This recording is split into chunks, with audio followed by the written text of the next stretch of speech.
Good day and God bless you, and welcome to the Bible reading in chronological order. It's such a privilege to have you with us. We thank the Lord for each of you.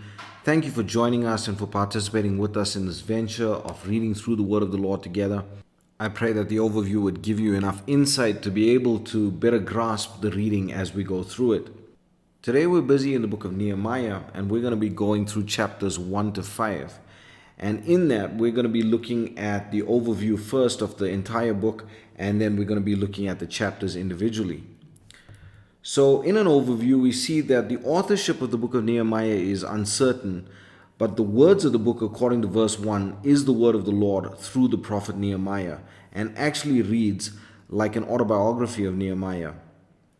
The main theme of this book is the rebuilding of the walls of Jerusalem, which is critical for us to note and to understand the timing in order to properly study Daniel chapter 9. The other themes of the book include the rehearsal of certain divine laws, as well as the restoration of ancient ordinances, with specific emphasis on reforming the offices in the house of the Lord and the rededication of the Sabbath.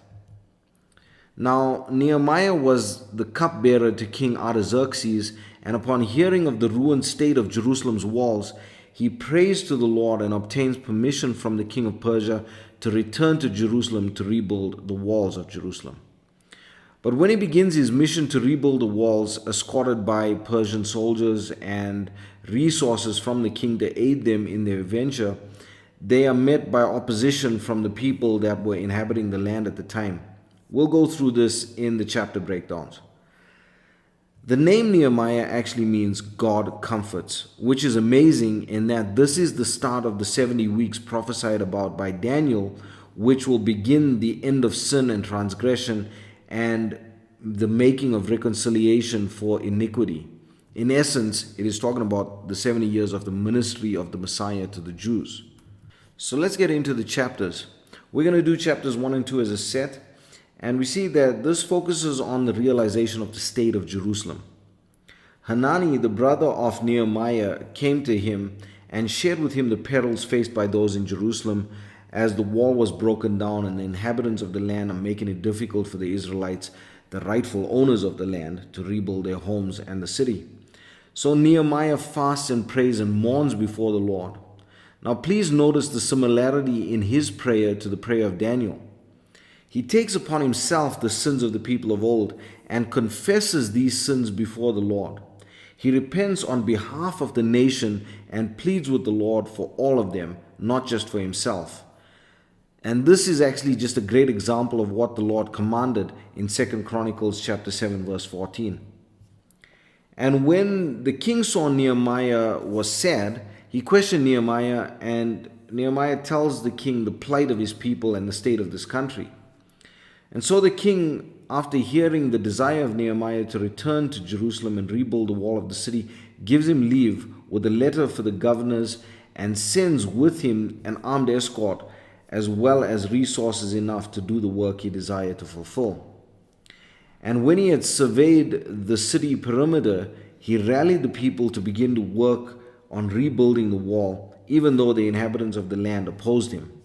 And then we get to chapter 3, and chapter 3 is just a memorial in which the names and order of the people that labored on the wall of Jerusalem are given to us. Then we get to chapter 4, and chapter 4 tells of the tenacity and the dedication of Nehemiah and the children of Judah to complete the building of the wall, in that while they built the wall, the inhabitants of the land and their enemies scoffed at them and attempted to sabotage the work and make war against the builders. But Nehemiah prays unto the Lord and continues working, but now sets up a watch with armed guards to make sure the enemy is kept at bay and do not harm the builders nor the building. I love verse 6 in that it says, the people had a mind to work. How we need a revival of that mentality in our age. We just pray that the Lord would grant that to us in His name. Now it is easy to see the confidence of the men of Judah in the Lord in that they continued praying and working, trusting that the Lord will give them the ability and the strength and the favor that they needed. Please remember that they were not builders by trade. Nehemiah was a cupbearer, which we would call today a sommelier. Yet he led the builders and armed guard by the wisdom and guidance of the Lord. And so the workers had to build with one hand, and the other hand had to be on their sword. This means that they were ready for battle even while they worked, and they were always ready for battle, with Nehemiah as the watchman with a trumpet to warn them. But all their trust was in the Lord, that he would deliver them and would help them. And then we get to chapter 5, in which we read that the people, the men and their wives, came to Nehemiah and complained of their mortgages and their debt and their bondage. They had to buy food and pay taxes, and so they borrowed against their homes and land from the rulers of Judah, which also charged them interest. And so Nehemiah rebukes the nobles and leaders of the children of Judah for selling out their brethren. And he urges them to give back the lands and money and to refrain from charging interest, as this was not allowed of the Lord. And so they obliged. Then Nehemiah called the priests and made an oath with them to fulfill this promise. And so Nehemiah made sure not to take of the bread of the governor, but he and his people made their own provisions so that they did not have to owe anything to anyone, but worked to bring the land of promise into safety. And this is where we're going to leave it for today. I pray that the Lord would bless you and keep you. May his face shine upon you. May he give you peace. God bless you as you enjoy the reading of the word today. The book of Nehemiah, chapter 1. The words of Nehemiah the son of Hakaliah. And it came to pass in the month Kislew, in the 20th year, as I was in Shushan the palace, that Hanani, one of my brethren, came, he and certain men of Judah, and I asked them concerning the Jews that had escaped, which were left of the captivity, and concerning Jerusalem. And they said unto me, The remnant that are left of the captivity there in the province are in great affliction and reproach. The wall of Jerusalem also is broken down, and the gates thereof are burned with fire. And it came to pass when I heard these words that I sat down and wept, and mourned certain days, and fasted, and prayed before the God of heaven, and said, I beseech thee, O Lord God of heaven, the great and terrible God, that keepeth covenant and mercy for them that love him and observe his commandments. Let thine ear now be attentive and thine eyes open, that thou mayest hear the prayer of thy servant, which I pray before thee now day and night for the children of Israel thy servants, and confess the sins of the children of Israel, which we have sinned against thee. Both I and my father's house have sinned. We have dealt very corruptly against thee, and have not kept the commandments, nor the statutes, nor the judgments, which thou commandest thy servant Moses. Remember, I beseech thee, the word that thou commandedst thy servant Moses, saying, If ye transgress, I will scatter you abroad among the nations. But if ye turn unto me, and keep my commandments, and do them, though there were of you cast out unto the uttermost part of the heaven, yet will I gather them from thence, and will bring them unto the place that I have chosen to set my name there.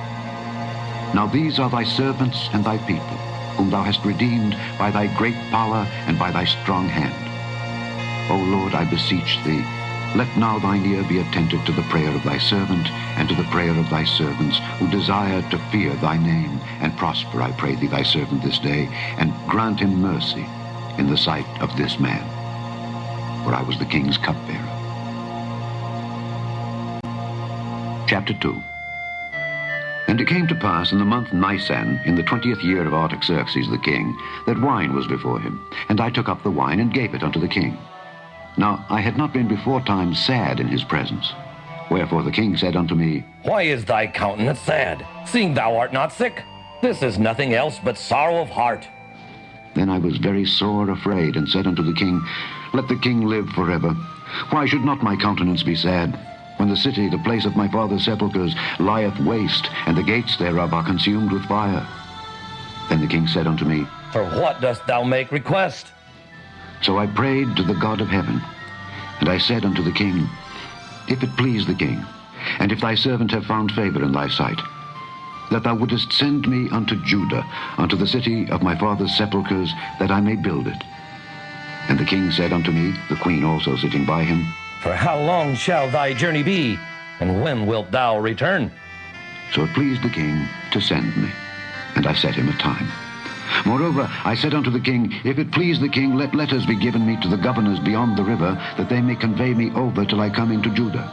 And a letter unto Asaph the keeper of the king's forest, that he may give me timber to make beams for the gates of the palace which appertain to the house, and for the wall of the city, and for the house that I shall enter into. And the king granted me according to the good hand of my God upon me.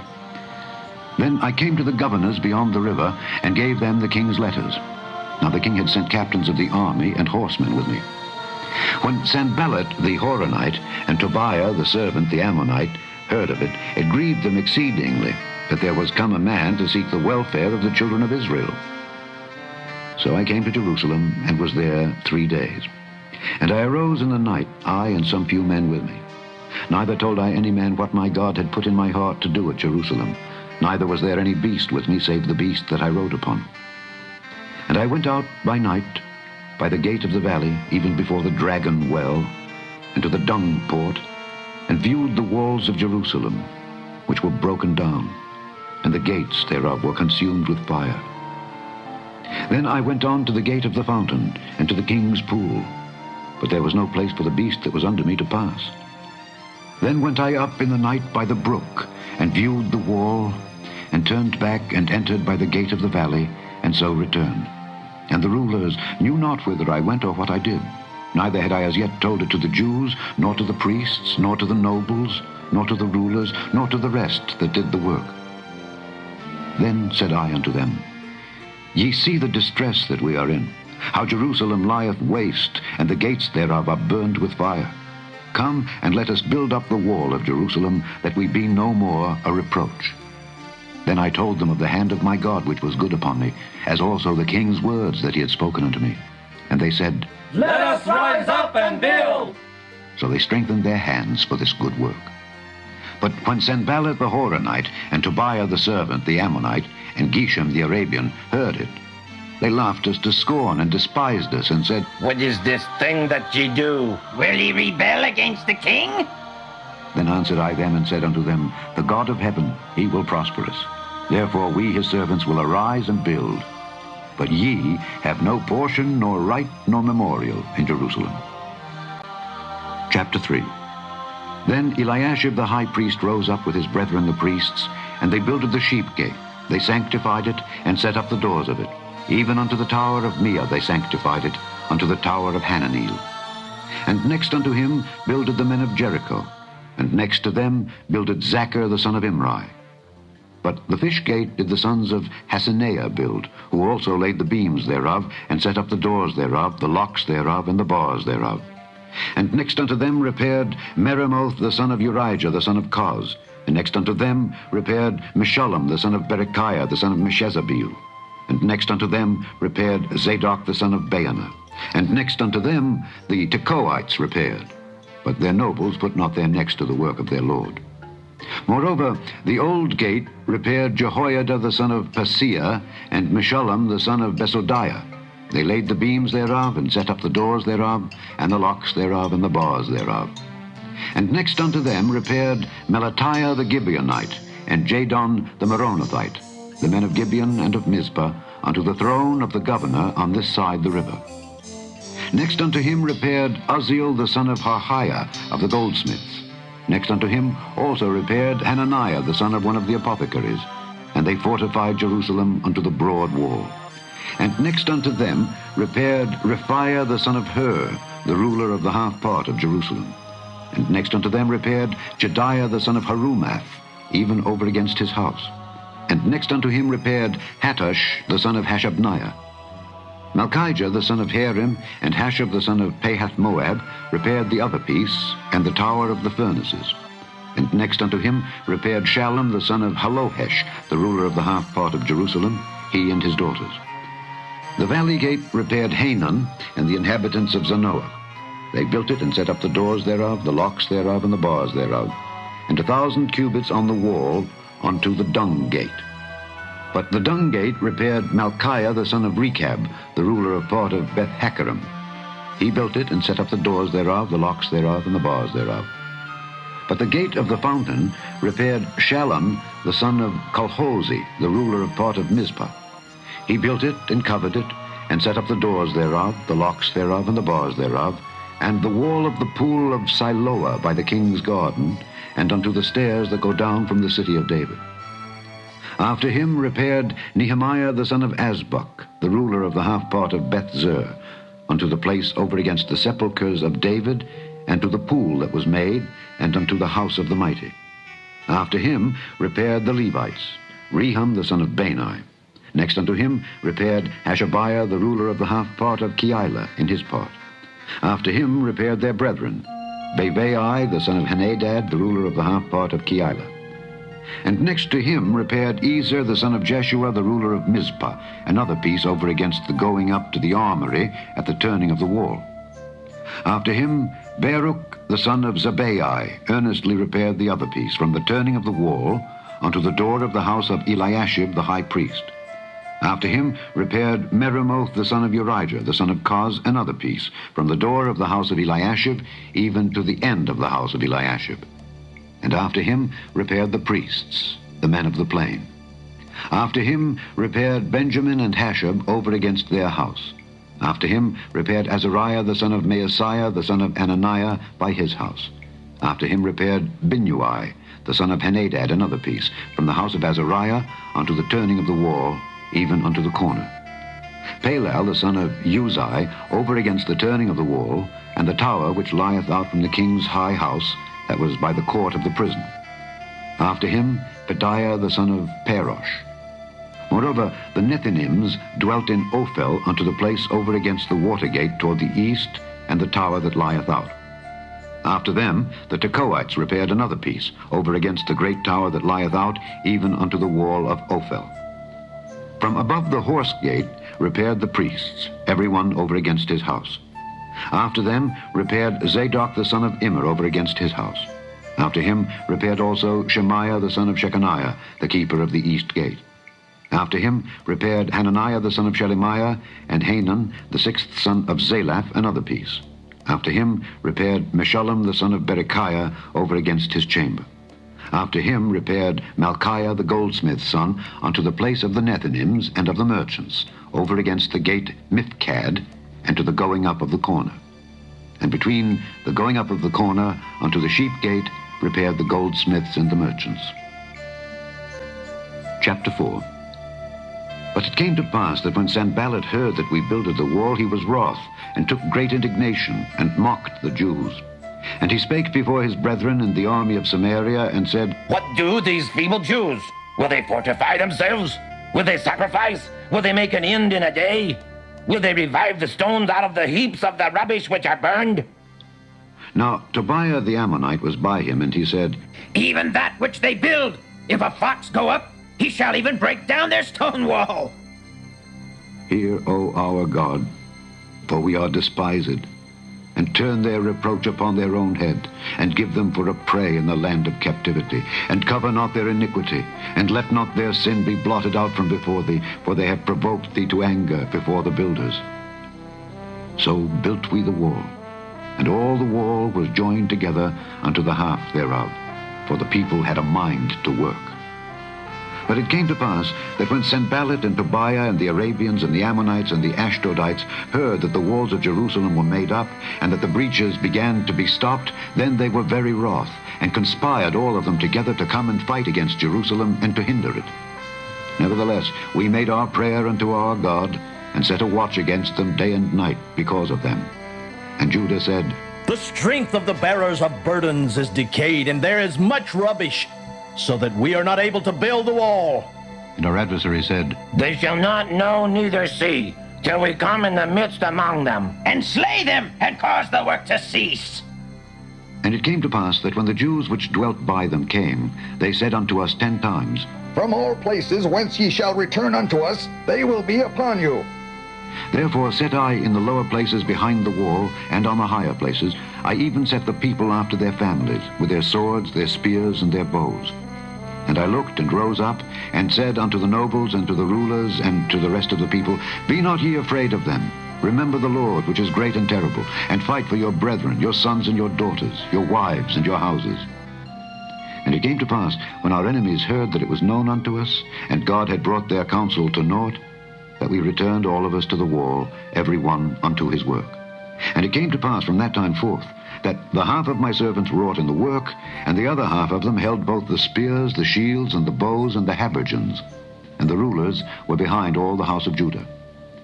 They which builded on the wall, and they that bare burdens, were those that laded, every one with one of his hands wrought in the work, and with the other hand held a weapon. For the builders, every one had his sword girded by his side, and so builded. And he that sounded the trumpet was by me. And I said unto the nobles, and to the rulers, and to the rest of the people, the work is great and large, and we are separated upon the wall one far from another. In what place therefore ye hear the sound of the trumpet, resort ye thither unto us. Our God shall fight for us. So we labored in the work, and half of them held the spears from the rising of the morning till the stars appeared. Likewise at the same time said I unto the people, let every one with his servant lodge within Jerusalem, that in the night they may be a guard to us, and labor on the day. So neither I nor my brethren, nor my servants, nor the men of the guard which followed me, none of us put off our clothes, saving that every one put them off for washing. Chapter 5. And there was a great cry of the people and of their wives against their brethren the Jews. For there were that said, We, our sons and our daughters, are many. Therefore we take up corn for them, that we may eat and live. Some also there were that said, We have mortgaged our lands, vineyards, and houses, that we might buy corn because of the dearth. There were also that said, We have borrowed money for the king's tribute, and that upon our lands and vineyards. Yet now our flesh is as the flesh of our brethren, our children as their children. And lo, we bring into bondage our sons and our daughters to be servants. And some of our daughters are brought unto bondage already. Neither is it in our power to redeem them, for other men have our lands and vineyards. And I was very angry when I heard their cry and these words. Then I consulted with myself, and I rebuked the nobles and the rulers, and said unto them, Ye exact usury, every one of his brother. And I set a great assembly against them. And I said unto them, We after our ability have redeemed our brethren the Jews, which were sold unto the heathen. And will ye even sell your brethren? Or shall they be sold unto us? Then held they their peace, and found nothing to answer. Also I said, It is not good that ye do. Ought ye not to walk in the fear of our God, because of the reproach of the heathen our enemies? I likewise, and my brethren, and my servants, might exact of them money and corn. I pray you, let us leave off this usury. Restore, I pray you, to them, even this day, their lands, their vineyards, their oliveyards, and their houses. Also the 100th part of the money, and of the corn, the wine, and the oil, that ye exact of them. Then said they, We will restore them, and will require nothing of them. So will we do as thou sayest. Then I called the priests, and took an oath of them, that they should do according to this promise. Also I shook my lap, and said, So God shake out every man from his house and from his labor, that performeth not this promise. Even thus be he shaken out and emptied. And all the congregation said, Amen. And praised the Lord. And the people did according to this promise. Moreover, from the time that I was appointed to be their governor in the land of Judah, from the 20th year even unto the 32nd year of Artaxerxes the king, that is 12 years, I and my brethren have not eaten the bread of the governor. But the former governors that had been before me were chargeable unto the people, and had taken of them bread and wine, beside 40 shekels of silver. Yea, even their servants bare rule over the people. But so did not I, because of the fear of God. Yea, also I continued in the work of this wall, neither bought we any land, and all my servants were gathered thither unto the work. Moreover, there were at my table 150 of the Jews and rulers, beside those that came unto us from among the heathen that are about us. Now that which was prepared for me daily was 1 ox and 6 choice sheep. Also fowls were prepared for me, and once in 10 days store of all sorts of wine. Yet for all this required not I the bread of the governor, because the bondage was heavy upon this people. Think upon me, my God, for good, according to all that I have done for this people.